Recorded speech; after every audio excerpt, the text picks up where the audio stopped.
Hey guys, hello. Welcome to United Indians e-learning platform. And I am Ruksatak and I'm going to teach you art and culture for UPSC in very simple and lucid manner.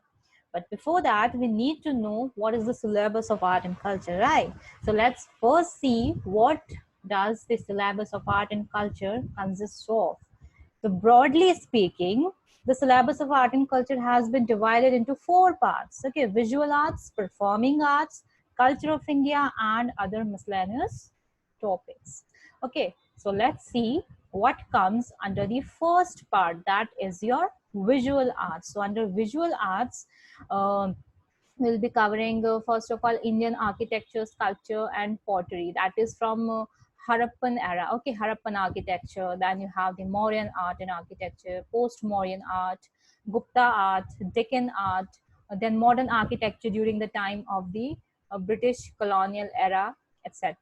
After that, you have the Indian paintings. Okay, that is your rock paintings, the murals or wall paintings in the Ajanta, Badami caves, etc.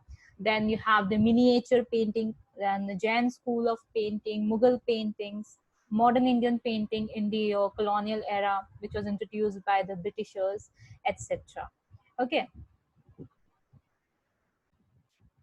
then we'll be learning about some of the important Indian handicrafts.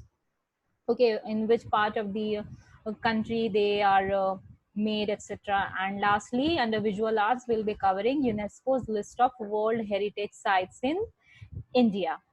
Okay, then after visual arts, we will be covering the performing arts. Under performing arts, first of all, we have Indian music. Under Indian music, we will be having two broad classification as in the Hindustani music and the Carnatic music. Okay, various terms we will be learning under it, like the Geetam, Suladi, Swarajati, Jwati Swarnam, Varnam, Tilana, Pallavi, Tanam, Kriti, Padma, etc. etc. Okay, various such kind of terms we are going to learn under the Indian music. Okay, specifically under Carnatic one, which I told just now all these terms. Then apart from this, under Indian music, we will be also learning about some regional, important regional music, like that of UP. We have the Rasya Geet, and then the Pankhida of Rajasthan. Then also from Rajasthan we have the Lotia. Okay, regional music of Rajasthan. Then Hori of UP, Tappa of Punjab. Tappa, if you remember, or if you would have solved the questions of previous year, you would know that Tappa has already been asked. Okay, so Tappa is a regional music from Punjab. Then Tej from Rajasthan, Bhuta from Kerala, Bihu from Assam, etc. etc. There are so many of regional music from all over India. So we'll be learning one by one each of it, which are really important from the exam perspective. Okay, then after that we have the Indian dance forms. Okay, classical dances. Okay, so we have classical dances like Bharatnatyam, Kathakali, Kathak, Manipuri, Udishi, Kuchipudi, Satriya, etc. So we'll be learning all these dance forms, the classical dance forms, and also apart from this, some regional dance forms which are important from the exam perspective. Then after that, you have the Indian theaters, Indian theater forms. So important Indian theater forms like the Bhand Pathar, which was asked. Okay, then Swang, Nautanki, Ras Leela, Theyam, Mudiyettu, Krishniyattam, then Kudiyattam, and Jatra, March, etc. etc. Okay, there are so many of theater forms, the important ones we are going to discuss in this session. Okay, then we have the Indian puppetry. So the important forms of Indian puppetry we are going to discuss. Very less of the syllabus is there in Indian puppetry because much questions are not asked from this part. Then we will be learning about important Indian circus from the exam perspective, not everything we want to know about it. And lastly, UNESCO's list of intangible cultural heritage. Okay, then after that we have the next part, that is culture of India. First इसमें है आपका languages in India. So we'll be learning various languages, the scheduled languages जो हमारी है, वो languages हम इसमें पढ़ेंगे. Then development of Sanskrit language, Hindi language, okay, other such languages. Then religions in India, कि कितने religions हैं इंडिया में, how many religions do you have, what are their features, etc. Then Indian literature, okay, philosophical literature, then your Buddhist scriptures, okay, Pali scriptures and all जो होते हैं, your Jain scriptures, all right, philosophical, some philosophical literatures we are going to learn, or if possible, if time permits, then also some Dalit literature, mythologies, then some contemporary literatures as well, the colonial literatures, etc. Okay, then schools of philosophy, the 6 schools of philosophy that we have, okay, Vaisheshika, yoga, okay, Mimamsa, etc. Then we'll be learning about science and technology in the ancient times, then in the medieval times, then in the modern times, etc. Okay, it's like earlier, if you remember, the pillar, okay, Mehroli pillar, which is an iron pillar that have not rusted till date. Okay, hundreds of hundreds of years have passed, but still it have not rusted. It is made purely with iron. Okay, it's in Mehroli. So that kind of science and technology was there in ancient times.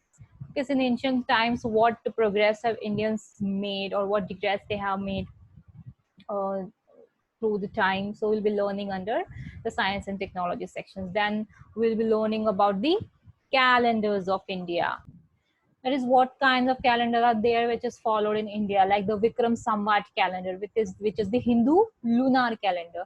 Then you have the Saka Samvat calendar, which is the Hindu solar calendar, and also the official calendar of Indian government. Then you have the Hijri calendar, that is the Islamic lunar calendar, and lastly Gregorian calendar, which is a scientific solar calendar that is used in each and every household nowadays, and by which we calculate dates as well.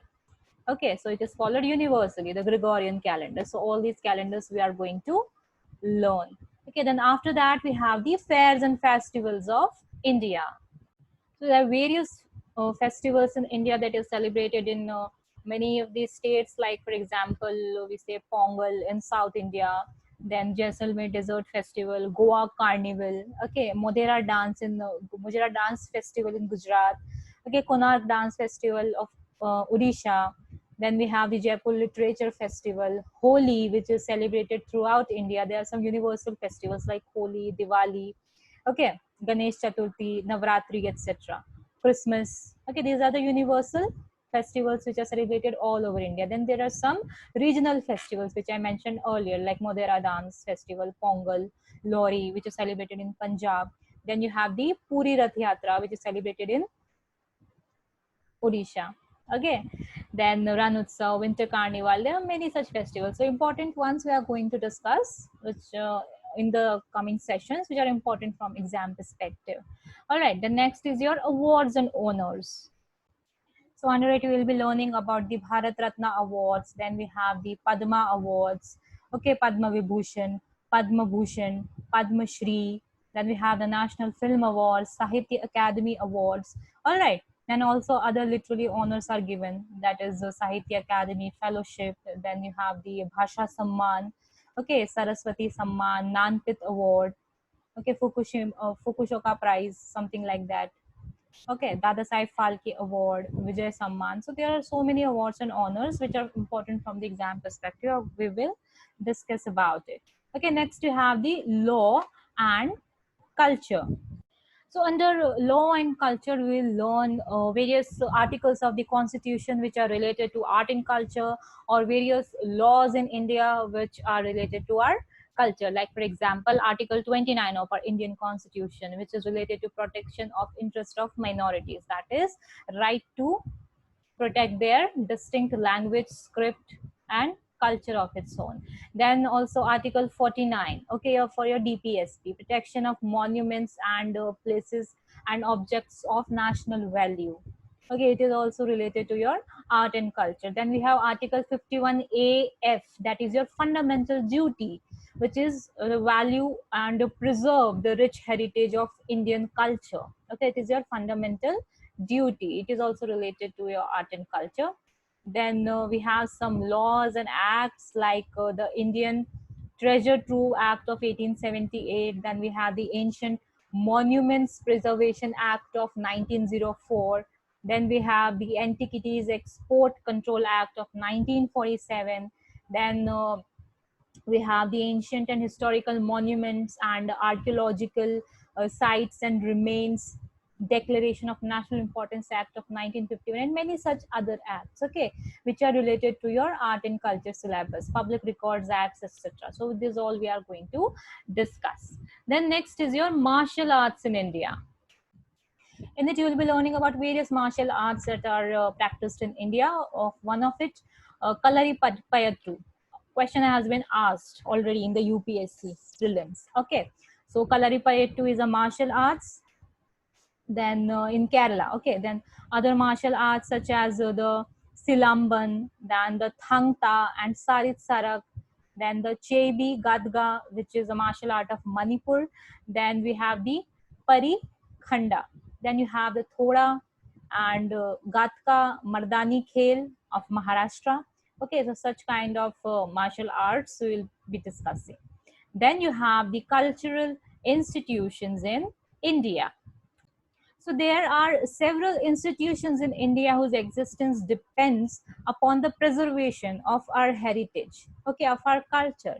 So some of the institutions such as the Archaeological Survey of India, we have then Crafts Council of India, Indira Gandhi National Center for Arts, All India Radio, okay, Nehru Memorial Museum and Library. Then you have the Center for Cultural Resources and Training, that your CCRT, which is also recommended for your UPSC preparation. Okay, then you have the National Archives of India, you have the Indian Council for Cultural Relations, Directorate of Film Festivals, Indian Council of Historical Research, National Mission for Manuscripts, etc., etc. So also Sahitya Academy, yes, of course, Sahitya Academy, Sangeet Natak Academy. So these all institutions are related to your art and culture, Lalit Kala Academy, etc. So we are going to learn about these in brief. Okay, in brief, we are going to learn in detail. We need not go that what is their specific purposes every year, what do that do, funding कहाँ से आता है, and all those kind of things. इतना detail में हमें नहीं जाना है. Only exam perspective से how much we need to learn, that we are going to discuss. Okay, and finally you have the coins in ancient and medieval India. So here we will be discussing about various kinds of coins in ancient and medieval India. Like the earliest coins were the punch-marked coin in the ancient India, right? So we'll be learning about the punch-marked coins, then the Indo-Greek coins, okay, coins by the Satavahanas, then coins by the Western satraps or the Scythians. Okay, then coins in the Gupta age, जब बहुत ज़्यादा gold coins issue हुए थे, the first gold coins were issued in the Indo-Greek times, but the gold coins were used largely in the Gupta age. Okay, first issue हुआ था Indo-Greek time पे, we know that, but it was used on a large scale in the Gupta age, the gold coins. Okay, then which coins were used in the times of Vardhanas, the Chalukyas times, then the Rajput dynasties used which kinds of coins, the Cholas, then in the medieval age, the Delhi Sultanate used which kind of coins. Okay, under Mughal, what was the coinage system. All right, so all these kind of things we are going to learn. Okay, so these were the things about the culture of India. So culture of India syllabus is very vast. Syllabus is very vast about the performing arts and visual arts as well. Okay, Indian art, architecture, sculpture, and pottery. It is not a small topic. It is a very, very vast topic. Okay, your temple architecture, housing architecture, various kinds of sculptures, various kind of potteries. Okay, performing arts, only I told you, Indian music, Hindustani music, Carnatic music, your regional music. Okay, Indian dances, your classical dances, regional dances. So again, it is very, very vast. The syllabus is very vast. Then some remaining topics like your bhakti and the Sufi movements. Okay, their origin, who all were involved in it. Okay, what was its origin, what was its objectives, then various Sufi orders. Okay, सिलसिलास बोलते हैं जिसको, various Sufi orders in India, जैसे चिश्ती है, कादरिया है, नक्शा है, सुहरावादी है. तो all these सिलसिलास will come under the Sufi movement. Okay, then in the Bhakti movement, again the origin, what are the objectives. Okay, Guru Nanak, there were two schools of Bhakti. Okay, we are going to study those two schools, Nirguna and Saguna. Fine. The Bhakti cults, various Bhakti cults, we are going to see Vaishnavite movement, Shaivite movement, etc. etc. Okay, Alvas, Nayanas, you must have heard about it. Okay, so these topics will be covered under the Bhakti and Sufi movement. Then you have the cultural places of interest. So in it we will be discussing various places which are very culturally important in India. Like for example, Agra. Agra का नाम आते ही you remember Taj Mahal. Okay, the Agra Fort. ठीक है. Then in Delhi, if you say, there are many such cultural places of interest, the Red Fort. Okay, the India Gate, etc., etc. So such kind of cultural places of interest we are going to discuss at that time. Okay, so this is all the syllabus of your art and culture. Though it is very vast, but don't worry, we are going to make it really easy and understandable for you. Okay, so please do not worry about it. Each and every topic will be discussed in detail in our coming sessions. Okay, so let's see what we are going to cover and how we are going to cover this syllabus in the coming sessions. Okay, thank you so much.